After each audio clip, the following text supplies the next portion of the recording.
I got to coach college football for 10 years, and there's a handful of things. I did not think that my time there would prepare me for the business world and just doing deals and things like that. The number one thing was communication. I had to go into a room every day with people, with kids, and communicate what we talked about earlier in the day in a staff room. So I didn't have days and days and days to put these talks together. So communication. Number one, recruiting. I had to go into a high school and recruit kids. Number one, I had to recruit the coach. But number two, I had to recruit these kids to come to our school that was however many hours away from wherever they lived. So in that, you've got to recruit talent to come work for you.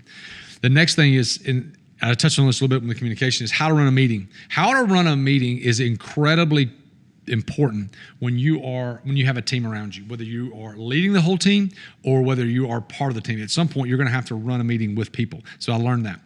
Addressing a room.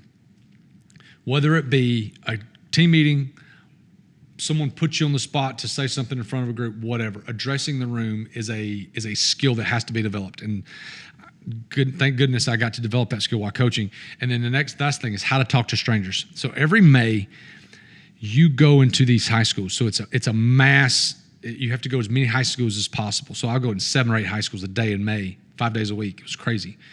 And so I had to walk in the door, find the head coach, and I had to talk to a total stranger like I've never known. Now, some of them I knew, but when coaches change over, there's new coaches or it's a place I've never been before, I had to learn to talk to strangers.